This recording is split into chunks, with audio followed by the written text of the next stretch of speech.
Huh? That sound. Traveler! Paimon!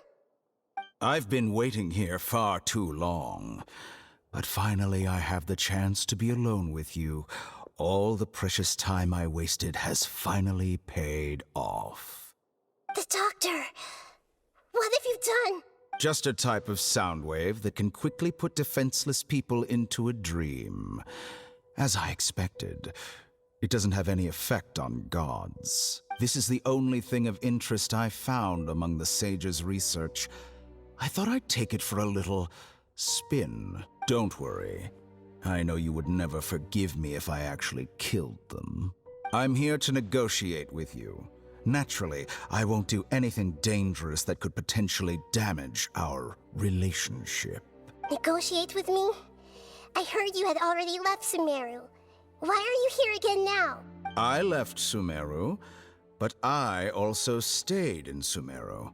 Even the God of Wisdom is restricted by the habits of cognition. How disappointing. You mean there are many different versions of you in this world? An astute guess. Even the same individual will have different cognitions at different ages. A long time ago, I made a major decision in hopes of preserving all my perspectives of how I observed the world. Observation is the first step of any experiment, but observing the current world doesn't satisfy me.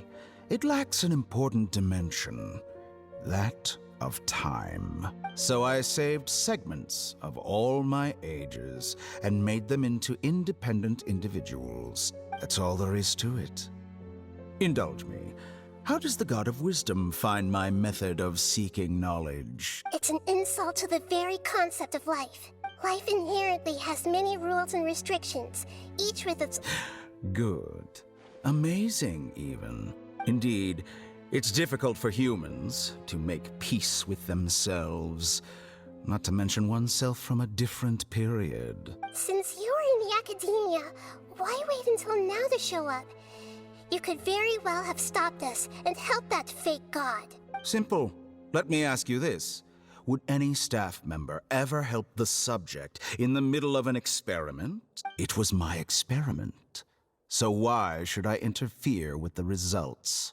The academia saw the plan to create a god as their ultimate goal, yet you only saw it as an ordinary experiment. You really are crazy.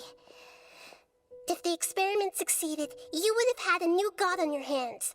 How would you have faced your own god then? Would you still take the same stance? Would you still hold the same view of yourself? I'm first and foremost a scholar. These results should be left to the judgment of the hypothetical me confronted with that outcome. But you're right. And that's exactly why I'm disappointed with the conclusion of this experiment. As an individual, you don't have any sense of belonging. You seem to have even fewer convictions than a typical scholar. Oh no, I certainly have my own convictions. They just don't fit your standards, that's all. All right, that's enough conversation for today. The experiment is over, and it's time to tidy up the equipment and reclaim any useful materials. For example, the Gnosis. Lesser Lord Kusanali, you're an intelligent Archon. I'm sure you understand the disparity in our combat abilities at this time. Besides, you have no way to use that Electro-Gnosis in battle. Didn't you say you were here to negotiate with me? Somehow, it's starting to seem like you intend to take it by force now. I'm merely stating a fact. After all, I'm also a scholar. Naturally, I hope to show proper respect and dignity to the God of Wisdom. Your hypocrisy is built on absolute confidence. I understand your scheme, but... what if I were to destroy the Gnosis now and awaken the heavenly principles? Awaken the heavenly principles? Do you think that's really possible? The heavenly principles have been silent for many years, but the Gnosis are symbols of their control over Tevat and all. And if so, how do the Fatui plan to deal with the consequences? Do you dare to gamble such a possibility with me? Gamble? How surprising. I thought you would show evidence or use rigorous reasoning to prove your point. The word gamble is the last thing I expected to hear from the god of wisdom. But this is a clever move. You must have seen through me when I first captured your consciousness. As a scholar, I respect all possibilities. This has always been my principle and is an essential trait as an experimenter. Indeed, I can't ignore this possibility. So tell me then, what are your conditions? This foreign gnosis will only lead to disaster if it stays in Sumeru. But this electro-gnosis is the prize I obtained after defeating one of your fellow harbingers. Now, as the one who initiated this cascade of events, shouldn't you pay the corresponding price? Price? Interesting. What price would you have me pay? How about erasing all your other segments? So this is how you wish to restrict me, the most threatening opponent of the Nation of Wisdom. What you request of me is like plucking out the eyes I have placed in the dimension of time. Segments are extraordinarily difficult to make. They require extremely rare resources and enormous amounts of time and effort, requiring me to destroy them all here and now. Bravo. A suitably wise decision on your part. Yes, how very interesting. Can I assume that you have long been wary of me? Among all the versions of me, this segment you see now is the most selfish. If it weren't me, your idea wouldn't have worked. What did you see when you were imprisoned? You were observing me, and that's how you know I've long grown tired of their doubts and endless arguments. Like you said, it's difficult to make peace with yourself. Being as smart as you are, have you managed to do that?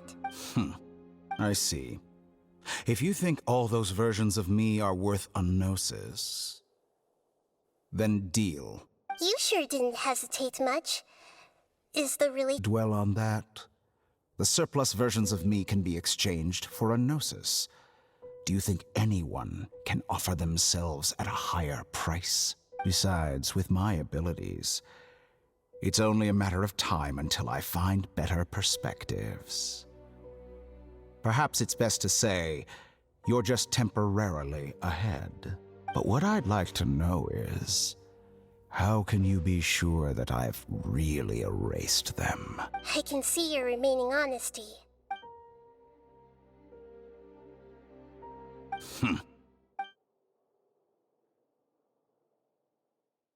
What a ridiculous decision! You can't be serious! How could I have been so short-sighted? You think this is the end? Wait, I'll have my revenge! You'll make this moment count. You will regret this! Well, have you confirmed that it's complete? Here, take it. The future of Sumeru City will be in my hands alone. I will shut down the Akasha and let curiosity and the thirst for knowledge drive the realm of academics once again. There won't be any further gaps for you to exploit. It truly pains me that my academic achievements have never been appreciated in my homeland. Of course, I have no interest in being rejected by this city for a third time. Another chess piece. And where is your dendronosis? Don't be greedy, Harbinger of Snezhnaya. No, this is a different transaction. If you intend to turn off the Akasha anyway, then there's no further use for the Gnosis of Sumeru, is there? Besides, isn't it the Archon's duty to deliver what's desired of the Seeker? Oh, judging from your expression, you don't seem to find the idea very agreeable. Then let's think of it this way. Since you're the god of wisdom, How about I exchange some knowledge with you? People exchanging knowledge with the God of Wisdom is the stuff of legends. Yet here you wish to exchange knowledge for the God of Wisdom's property. Arrogant as that is, it has piqued my interest. Let me ask you, have you in all your mighty knowledge ever heard the rumor that the skies of Tevat are fake? Huh? That's the secret hidden by Ermin's soul concerning the truth of this world. Once I finish telling you about this, it will be what we wanted. I'm very glad I got to meet you like this. Your arrogance may know no bounds, and convictions may mean nothing to you. But I'll still listen to what you have to say.